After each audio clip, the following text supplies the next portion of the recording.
ভুতুরে বাড়ি শুনতেই যেন ভয়ের এক শীতল স্রোত বয়ে যায় শিরদাঁড়া দিয়ে। আবার একটু শক্তিশালী চিত্তের কারো কারো মনে জাগে রোমাঞ্চকর অনুভূতি। রাতে তো বটেই, দিনের আলোতেও এমন বাড়ি বা স্থাপনাগুলো এড়িয়ে চলে সাধারণ মানুষ।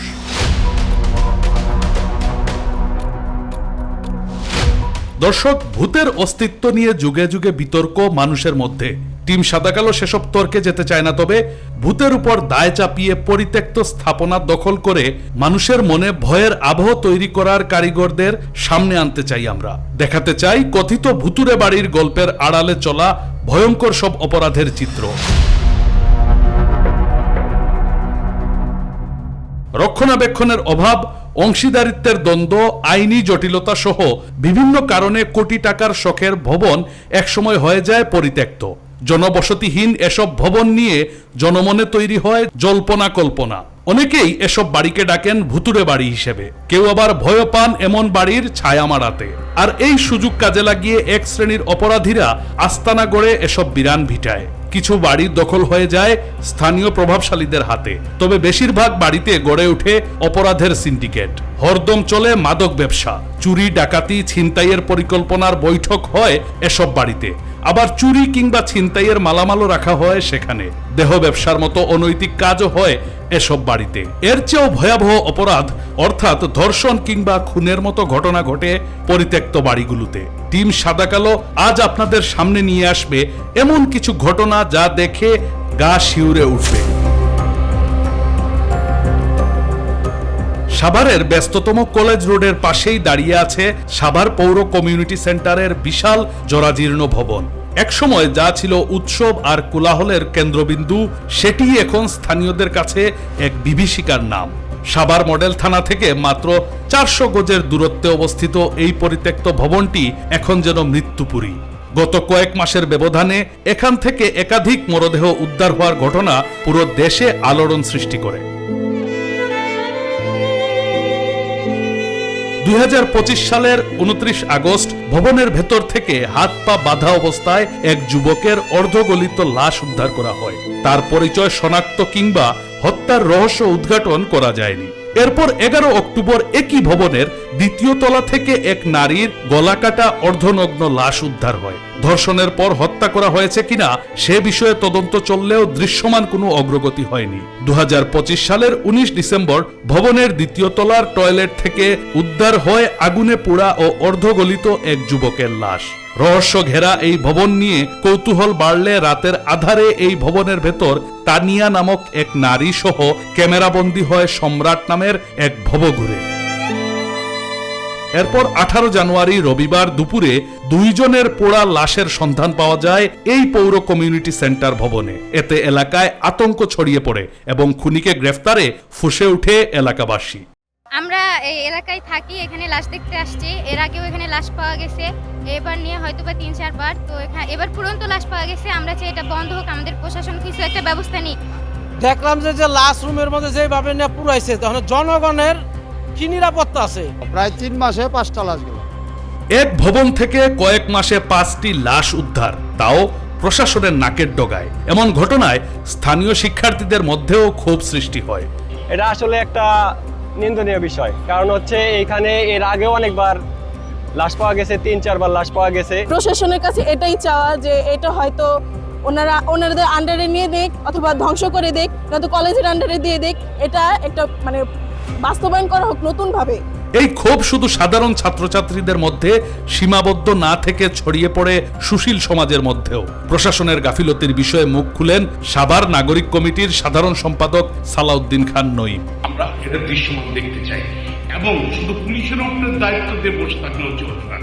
আমাদের যারা রাজনীতি করে, সমাজপতি, জনগণ, সবাইকে এটা রুখে দাঁড়াতে হবে নিজ স্বার্থে। সকল শ্রেণী পেশার তোপের মুখে টনক নড়ে প্রশাসনের। তখন সিসিটিভি ফুটেজ পর্যালোচনা করে খুনিকে শনাক্ত করে গ্রেফতার করে প্রশাসন।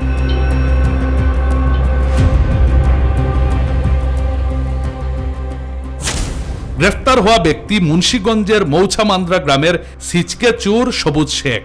নিজ এলাকায় কখনোই স্থায়ীভাবে বসবাস না করলেও মাঝে মধ্যে গ্রামে চুরি ও ছিনতাইয়ের ঘটনা ঘটিয়ে পালিয়ে গিয়ে কিছুদিন আত্মগোপনে থাকার পর আবারও ফিরে আসতো গ্রামে। পুলিশের কাছে দেয়া স্বীকারোক্তি সহ সবুজ শেখের অপরাধের এক দীর্ঘ ও ভয়ঙ্কর ইতিহাস উঠে আসে।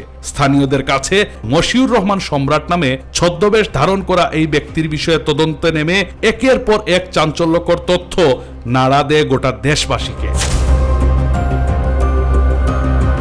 2014 সালে সাভারের শাপলা হাউজিং এলাকায় 30 বছর বয়সের যুবক জুবায়ের ওরফে শাওন নামের একজনকে হত্যার মধ্য দিয়ে তার সিরিয়াল কিলিং মিশন শুরু হয়। ওই হত্যা মামলায় সে তার ঠিকানা ব্যবহার করে রাজধানীর আরমানিটোলা এলাকা, 2019 ও 2023 সালের সাভার মডেল থানার মাদক মামলায় ঠিকানা ব্যবহার করে কেরানীগঞ্জের আটিবাজার এলাকা। 2025 সালের 4 জুলাই শুক্রবার দুপুরে সাভার বাস স্ট্যান্ড সংলগ্ন মডেল মসজিদের পাশের ঝোপ থেকে 65 বছর বয়সের এক নারীর লাশ উদ্ধার হয়, যিনি ওই এলাকার বাস স্ট্যান্ড ও ফুটওভার ব্রিজের নিচে ভিক্ষা করতেন। মরদেহের গলায় রশি পেঁচানো ছিল। তখনও তার মৃত্যুর কারণ ছিল অজানা। এই নারীর খুনিও সেই ভবঘুরে সম্রাট। সকালে তার লাশ পরিত্যক্ত অবস্থায় একটি গলায় গামছা পেঁচানো অবস্থায় এখানে খুঁজে পাওয়া গিয়েছিল। পরবর্তীতে যখন নাকি সাধারণ মানুষ এটা দেখে, তারা থানায় ফোন দিলে পরবর্তীতে পুলিশ এসে লাশটা উদ্ধার করে। সর্বশেষ 18 জানুয়ারি হত্যার পর পুড়িয়ে দেয়া লাশের মধ্যে তানিয়া নামের একজনের পরিচয় শনাক্ত হয়। সে রাজধানীর উত্তরখানের জসিম উদ্দিনের মেয়ে। নিহতের পরিচয় শনাক্ত করেন তার ভাই সোহেল রানা। আমার বন্ধু দেখছি এটা ইউটিউবতে দেখে পরে আমি এই জায়গায় আছি। পরিত্যক্ত এবং সংস্কারের অভাবে জরাজীর্ণ পৌর কমিউনিটি সেন্টার ভবনে সাইকো সম্রাট ওরফে সবুজ শেখ ঘাঁটি গেড়ে একের পর এক খুন করতে থাকে। তার সিরিয়াল কিলিং এর চাঞ্চল্যকর তথ্য দেয় সাভার মডেল থানা। সিসিটিভি ফুটেজ পর্যালোচনা করি এবং এক পর্যায়ে দেখতে পাই যে সম্রাটের ঠিক আগের দিন রাতে তার শরীরে যে পোশাক আশাক, তার মাফলার, তার ক্যাপ, তার শরীরে একটা কোট মতো ছিল, পুরাতন পাঞ্জাবি পরা ছিল, ঠিক হুবহু আবহাওয়ায় সিসিটিভি ক্যামেরায় চলে আসলো। তো আমি ওখান থেকে সাথে ওখান থেকে সিসিটিভি রুম থেকে বের হই। আমার যে অন্যান্য অফিসার যাদের ছিল তাদেরকে বলি যে এনি হাও আমার সম্রাটকে লাগবে, সম্রাট কোথায় আছে তাদেরকে দেবে। তা আমার ইনস্ট্রাকশনের পরপরই আমাদের ওসি স্যারকে জানালাম, স্যারকে জানালাম।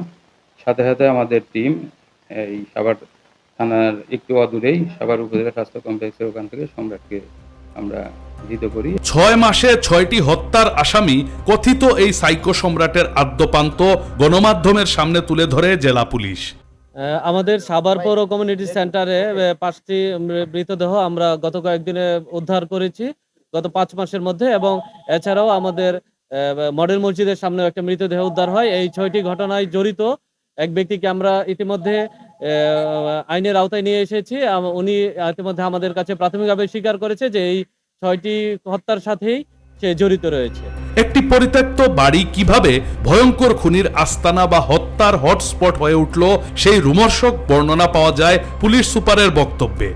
অফিসার ইনচার্জ এবং আমাদের সিনিয়র অফিসার সার্কেল ঘটনাস্থল পরিদর্শন করে এবং পরিদর্শনের এক পর্যায়ে আমাদের কাছে গোপন তথ্য আসে যে এই ঘটনার সাথে একজন জড়িত আছে এবং সে আমাদের আশেপাশেই আছে, এবং আমরা তথ্য প্রযুক্তি সহযোগিতা নিই। পাশাপাশি যে সিসিটিভি ফুটেজ আছে, সিসিটিভি ফুটেজটা সংগ্রহ করে আমরা বিশ্লেষণ করার এক পর্যায়ে আমাদের কাছে অনুমিত হয় যে এই ঘটনার সাথে যিনি জড়িত থাকতে পারে তিনি আমাদের আশেপাশেই আছেন। আমরা তাৎক্ষণিক আমরা এই ঘটনার সাথে জড়িত একজনকে আমাদের হেফাজতে নিই এবং তাকে জিজ্ঞাসাবাদ করলে এক পর্যায়ে সে এই ঘটনার কথা স্বীকার করে, ঘটনায় জড়িত থাকার কথা স্বীকার করে। এত বড় একটি ঘটনার পরও সাভারের সেই পরিত্যক্ত পৌর কমিউনিটি সেন্টারে এখনো সন্ধ্যা নামলেই বসে মাদক সেবী, ছিনতাইকারী আর অপরাধী চক্রের আড্ডা। স্থানীয়দের ভাষ্যমতে এখানে মাদক আসে মূলত বেদেপল্লী থেকে, শাকসবজির মতো যেখানে দাঁড়িয়ে দাঁড়িয়ে বিক্রি করা হয় মাদক। তবে এসব অপরাধী চক্রের বিরুদ্ধে কেউ মুখ খোলার সাহস পায় না। এই যে সাভারে বেদেপল্লীতে মাদকের যে ছড়ানো ছিটানো অবস্থা, এখানে নারী পুরুষ ছেলে মেয়ে সবাই এই মাদক নিয়েই ব্যস্ত। যে কেউ গেলেই কি লাগবে, ফেন্সিডিল লাগবে না হিরোইন লাগবে না ইয়াবা লাগবে, তারা প্রতিনিয়ত জিজ্ঞাসাবাদ। অপরাধীর নিরাপদ আশ্রয় পরিত্যক্ত ভবন। বিরতিতে যাওয়ার আগে দেখছিলেন সাভার এলাকার একটি পরিত্যক্ত ভবন ঘিরে অপরাধের সাম্রাজ্য।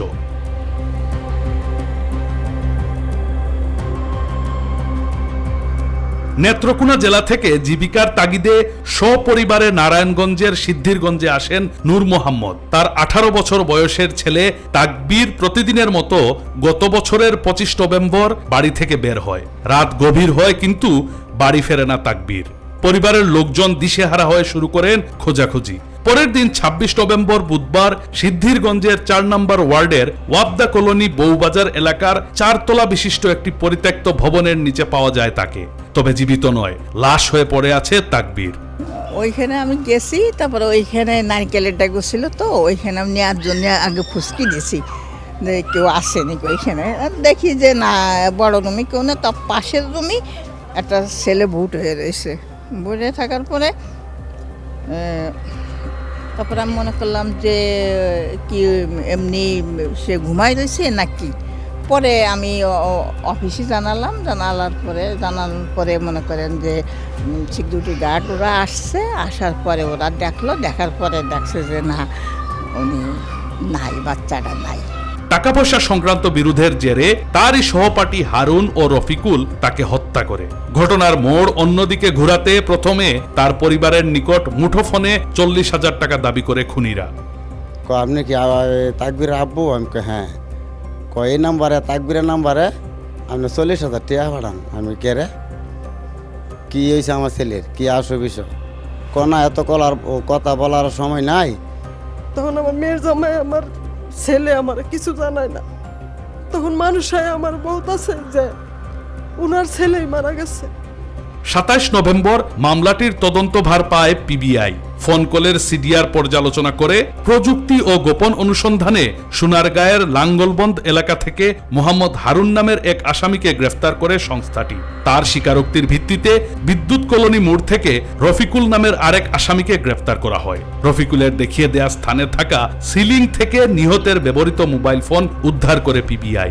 এই হত্যাকাণ্ডের সঙ্গে জড়িত 2 জন আসামির একজন মোহাম্মদ হারুন, তাকে লাঙ্গলবন্দ এলাকা থেকে তাকে গ্রেফতার করে এবং আসামি মোহাম্মদ হারুনের দেয়া তথ্য মতে তার অপর সহযোগী মোহাম্মদ রফিকুলকে সিদ্ধিরগঞ্জের ওয়াবদা কলোনির মোড় থেকে তাকে গ্রেফতার করে। ব্রাহ্মণবাড়িয়া আখাউড়া পৌরসভার সড়ক বাজার একটি জনবহুল এলাকা। খোদ পৌর ভবনের এক পাশেই রয়েছে এমন পরিত্যক্ত একটি কক্ষ।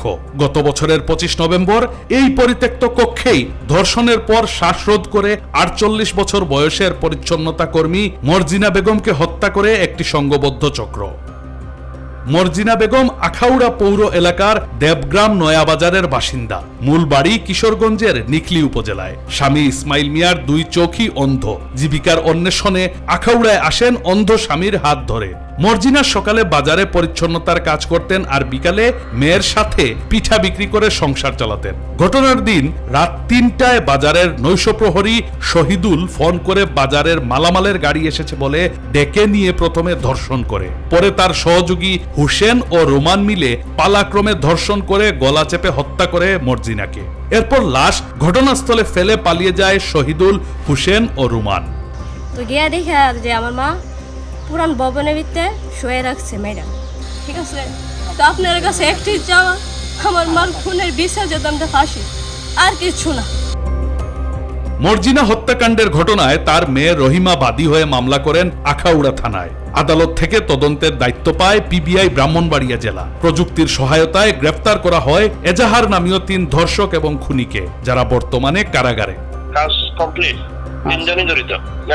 এখন থেকে রিপোর্ট দেয়, বাকি মেডিকেল ওই যে রিপোর্ট আসতেছে না, এই জন্য আমরা চার্জশিট দিয়ে দিব। পরিত্যক্ত ভবনে নিরাপত্তার বিধান নিশ্চিত করা এবং অপরাধীদের উৎখাত সহ আইনের আওতায় আনতে জোরালো পদক্ষেপ নেয়ার পরামর্শ আইনজীবীদের। ভবনগুলো যেহেতু পরিত্যক্ত, এমনভাবে সরকার প্রশাসনের ব্যবস্থা নেওয়া উচিত যেন ভবনগুলোতে কেউ প্রবেশ না করতে পারে। আর যেহেতু এটা একটা হটস্পট হয়ে দাঁড়িয়েছে বর্তমানে, আমরা বিভিন্ন জায়গায় দেখছি সারা বাংলাদেশ এটা প্রচুর ঘটছে। পরিত্যক্ত হলেও যেহেতু মানুষ, অপরাধীরা এই পরিত্যক্ত ভবনগুলোকে অপরাধ দের স্থান হিসাবে ব্যবহার করছে। আমার মনে হয় প্রশাসনের খোঁজ খবর রাখা উচিত। দর্শক, টিম সাদা কালো প্রত্যাশা করে নজরদারিতে আসুক ভুতুড়ে বাড়ি তথা এসব পরিত্যক্ত ভবন, নিপাত যাক অপরাধী চক্র। এই কামনায় বরাবরের মতো যেতে যেতে বলি, আপনার আশেপাশে ঘটে যাওয়া অপরাধের তথ্য আমাদেরকে জানান, আর অপেক্ষায় থাকুন অপরাধীকে বিচার এবং বিবেকের মাঝখানে ঝুলিয়ে দিতে নতুন কোনো ঘটনা নিয়ে আবারও হাজির হবে টিম সাদা কালো। সেই পর্যন্ত সবাই ভালো থাকুন, নিরাপদ থাকুন।